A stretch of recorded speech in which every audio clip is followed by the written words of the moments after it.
Israel e Igreja Primitiva. Esse é o tema principal do vídeo, mas o tema específico de hoje é origem e conteúdo do Antigo Testamento. Os vídeos que vão ao ar aqui no canal sobre teologia na quinta-feira são vídeos construídos a partir do texto deste livro, né, Israel e Igreja Primitiva, que foi um curso de teologia que eu fiz há um tempo atrás. E a proposta aqui é começar então falando sobre Israel, né? E hoje eu quero começar a historicidade do Antigo Testamento. Já foi no vídeo anterior, né? Eu já fiz comentários sobre isso. E deixa eu ver o que eu posso transmitir de revisão do vídeo anterior.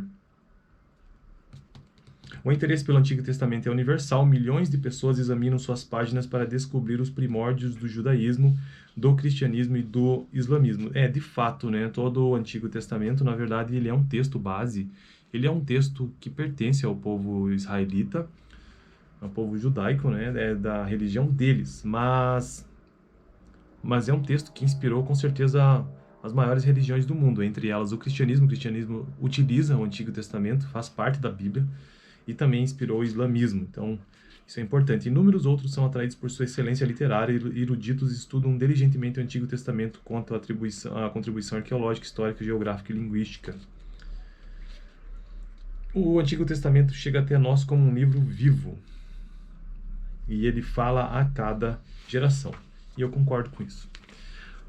Origem e conteúdo, então, o vídeo do tema de hoje, né? O Antigo Testamento tem 39 livros, né? Na verdade, existe uma playlist aqui no canal que eu estou construindo só sobre o Antigo Testamento, mas como esta playlist é sobre Israel, não tem como falar sobre Israel sem comentar sobre o Antigo Testamento. Os 39 livros que constituem o Antigo Testamento, do ponto de vista literário, podem ser divididos em 3 grupos.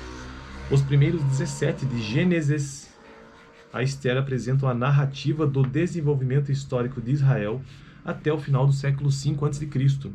Outras nações só participaram do quadro histórico somente naquilo que se vinculam à história de Israel. A narrativa histórica se interrompe bem antes dos dias de Cristo, de tal maneira que há uma lacuna de 4 séculos ou 400 anos entre o Antigo e o Novo Testamento. Jó, Salmos, Provérbios, Eclesiastes e Cantares de Salomão são classificados como literatura de sabedoria e poesia.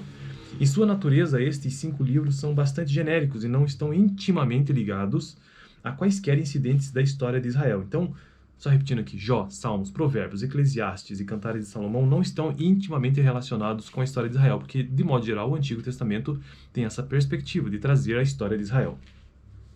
Em sua natureza, somente alguns poucos salmos têm essa particularidade e podem ser associados a eventos relatados nos livros históricos. Os demais livros, ou seja, os 17 restantes, registram as mensagens dos profetas, os quais surgiram de tempos em tempos para declarar a palavra de Deus. O pano de fundo e os detalhes específicos que aparecem nos livros históricos do Antigo Testamento servem de chave para a interpretação correta dessas mensagens proféticas. Por outro lado, as afirmações dos profetas contribuem para a compreensão da história de Israel. A disposição dos livros do Antigo Testamento depende do desenvolvimento histórico. Na moderna Bíblia hebraica, os 5 livros da lei são seguidos por 8 livros intitulados Os Profetas. São eles Josué, Juízes, 1º e 2º, Samuel, 1º e 2º, Reis, né? Também Isaías, Jeremias, Ezequiel, e os 12 os profetas menores. Os 11 últimos livros são chamados de escritos, a saber, Salmos, Jó, Profetas, Provérbios, Ruth, Cantares de Salomão, Eclesiastes, Lamentações, Esther, Daniel, Esdras, Neemias, 1ª e 2ª Crônicas. A sequência dos livros teve uma forte variação por diversos séculos após o Antigo Testamento ter sido concluído. O emprego da disposição dos livros, introduzido no segundo século da nossa era, erigiu uma ordem definida de arranjo, enquanto foram mantidas em rolos separados à medida que o códice substituía os rolos. Sequências sistemáticas se tornam usuais, tais como se encontram nas Bíblias em hebraico. Tomando-se como base as evidências internas, o Antigo Testamento foi produzido e escrito num período de aproximadamente 1000 anos. Então, este é o período do qual o Antigo Testamento foi, segundo esse autor, escrito, produzido, num intervalo de 1000 anos. Entre 1400 a.C. e 400, em torno disso, né? 1400 a 400 a.C., 1000 anos. Eu estou deduzindo isso, já que ele falou que houve uma lacuna entre 400 e o ano zero, e o ano não é ano zero, mas ano próximo da era cristã. Então eu presumo que seja 1400 a.C. E por cerca de 30 diferentes escritores. Então o Antigo Testamento, olha que informação importante, foi escrito por 30 diferentes autores ao longo de 1000 anos. 1000 anos. Isso é bem legal. O idioma original da maior parte do Antigo Testamento é o hebraico, um ramo da vasta família de línguas semíticas que inclui o fenício, o assírio, o babilônico, o árabe, até os tempos do exílio babilônico. O hebraico ainda prevalecia como língua falada na Palestina. Mas, com o passar dos anos, o aramaico se tornou a língua mais difundida do Crescente Fértil.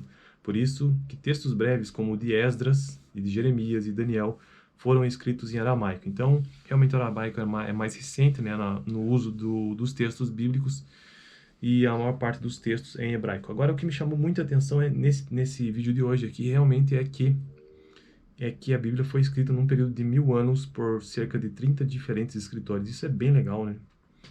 Bem legal. Bom, próximo vídeo que vai ao ar quinta-feira que vem, eu trarei um vídeo sobre a transmissão do texto hebraico.